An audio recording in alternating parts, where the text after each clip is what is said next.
Squirrels here. Today's an awesome day. We are filming with a new setup now, and I'm really digging it with the ring light and whatnot. It looks like my eyes are kind of jacked up though because of the ring light, but nonetheless, let's get into it. So today we're wondering if Microsoft itself is making a giant mistake when it comes to the new game of Starfield and any other Bethesda-style games like Elder Scrolls and stuff like that. It has been confirmed that Xbox has said the Starfield game will be a Xbox exclusive. Now, with that being said, I'm sure they're going to allow it on PC because Microsoft, PC, that makes sense.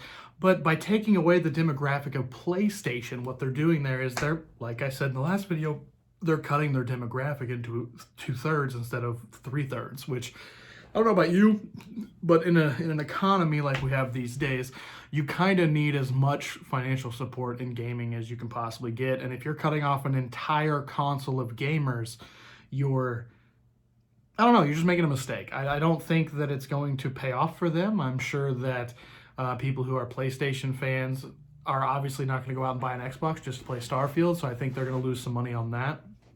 But it also said something in the same article that I'm reading where it said other Elder Scrolls, like further down the road, Elder Scrolls, like the next Elder Scrolls, the next, like, what if there's ever a Skyrim 2 or whatever, that will all be Xbox exclusive as well.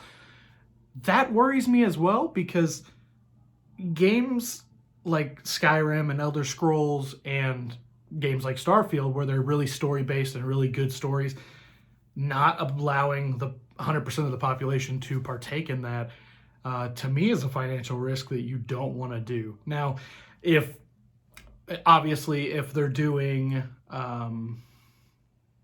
to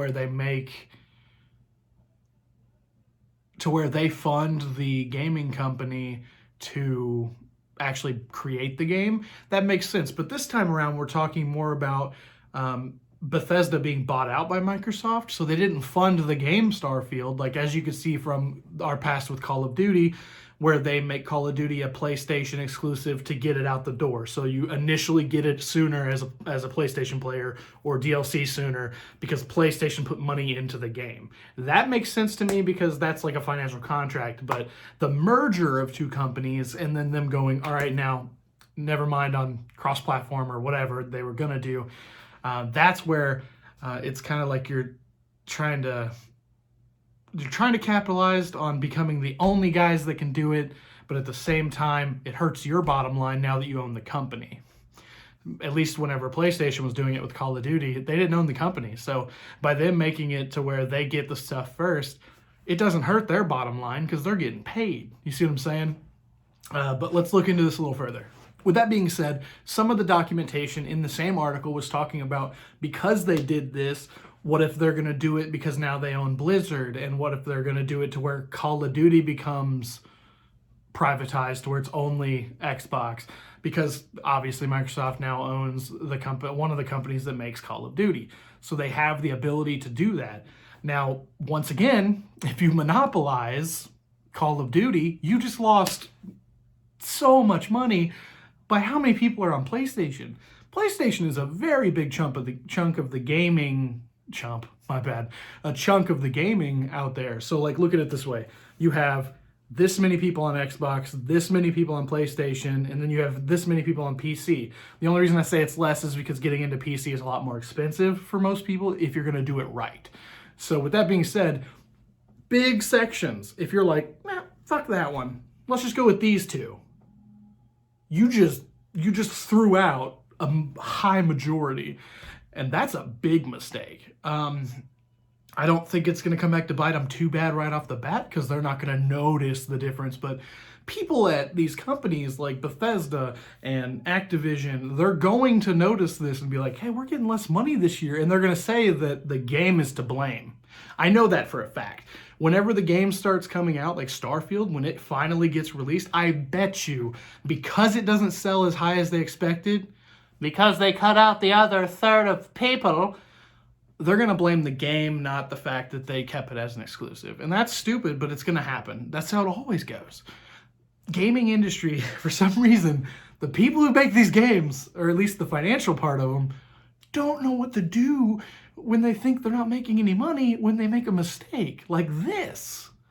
Or like a really crappy launch, which that's an idea for a whole different video, but you could easily do soft launches where you're like, okay, you know, obviously Xbox comes out first or PlayStation comes out first, and they do like a soft opening for them, and then Xbox comes in that next week, it's a soft opening for them, and then PC the week after that. So you can iron out all those bugs, but we're not gonna get into that. It's a whole different video. The video I'm having here is discussing, do you think that Microsoft is making a mistake by making Starfield and Halo, because Sony bought Bungie, which doesn't own Halo anymore, because 343, obviously, but by trying to make all these games that are very popular and can make a lot of money by making them solely for the Xbox, do you think that they're losing valuable money that they could be making if it was all the platforms?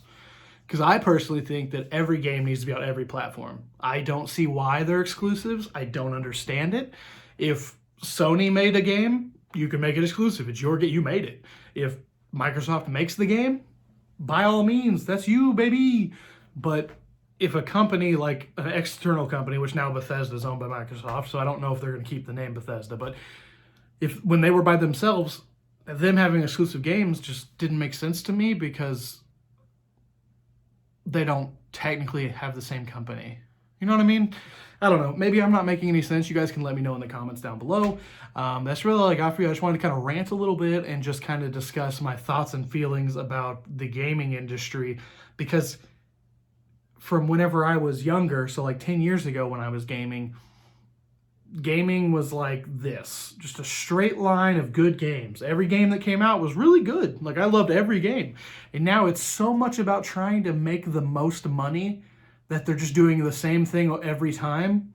And it works. They make a lot of money, but my interest and other people's interest in gaming is just going down the hill. And that's because we're not getting anything new and fresh and exciting. So that's why Starfield needs to be played by everybody on the planet, because it's going to be something different. And we need that. I don't know.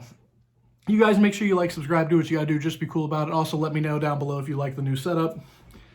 And we will catch you in the next one. Peace out.